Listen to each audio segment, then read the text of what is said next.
ବର୍ଷା ଦିନରେ ବର୍ଷା ସବୁବେଳେ ଲାଗି ରହିଛି। ଆଉ ଥଣ୍ଡା ଥଣ୍ଡା ପାଗରେ ଗରମ ଗରମ ମଟର ସୁପ୍ ଯଦି ମିଳିଯାଏ ତ ତା'ର ମଜା ହିଁ କିଛି ଅଲଗା।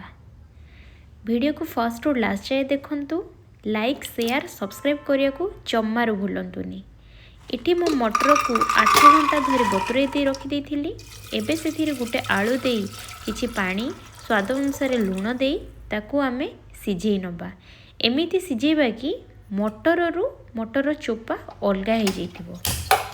ଏବେ ଆମେ ପ୍ରେସର କୁକରର ଲିଡ୍କୁ ବନ୍ଦ କରି ତାକୁ ସିଟି ମାରି ନେବା।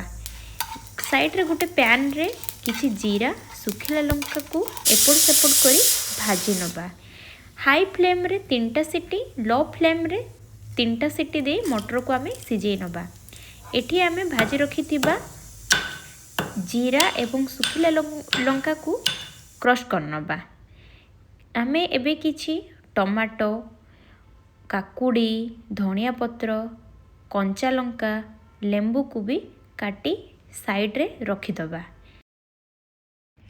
ଏବେ କିଛି ଆମ୍ବୁଲ, ଟିକିଏ ପାଣି ଏବଂ କଞ୍ଚା ଲଙ୍କାକୁ ନେଇ ଆମେ ଗୋଟେ ପାଗ ପ୍ରିପେୟାର କରିଦେବା। ଏଠି ମୋ ପାଖରେ ଆମ୍ବୁଲ ଥିଲା, ଆପଣଙ୍କ ପାଖରେ ଯଦି ତେନ୍ତୁଳି ଅଛି ଆପଣ ତାହେଲେ ତେନ୍ତୁଳିକୁ ନେଇ ମଧ୍ୟ କରିପାରିବେ। ପ୍ରେସର କୁକରରୁ ପ୍ରେସର ରିଲିଜ୍ ହେଲା ପରେ ତାକୁ ଆମେ ଗୋଟେ କଡ଼େଇକୁ ଟ୍ରାନ୍ସଫର୍ କରିଦେବା। ଦେଖନ୍ତୁ ଏଠି କେତେ ଭଲ ଭାବରେ ମଟର ଆଉ ମଟରର ଚୋପା ଅଲଗା ହେଇଯାଇଛି। ଏବେ ଗୋଟିଏ ପଟାଟୋ ମ୍ୟାଶର ନେଇ ପଟାଟୋକୁ ଆମେ ମ୍ୟାଶ୍ କରିନେବା। ଆଳୁ ଓ ମଟର ପାଣି ଏଠି ଭଲ ଭାବରେ ମିକ୍ସ କରିଦେବା ଆଉ ତାକୁ ଫୁଟିବାକୁ ଟିକେ ଟାଇମ୍ ଛାଡ଼ିଦେବା।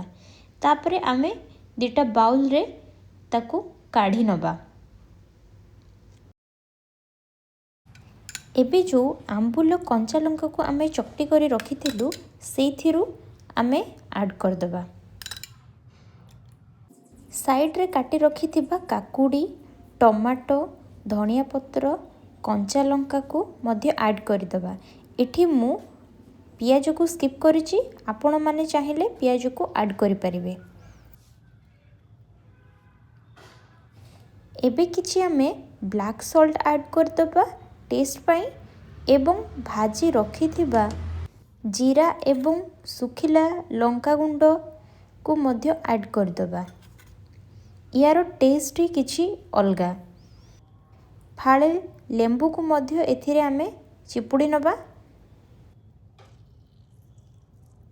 ଏବେ ଆମର ରେଡ଼ି ହେଇଗଲା ପୁରୀ ଫେମସ୍ ମଟର ସୁପ୍। ନିଜେ କରନ୍ତୁ, ଖାଆନ୍ତୁ ଏବଂ ସମସ୍ତଙ୍କୁ ଖୁଆନ୍ତୁ।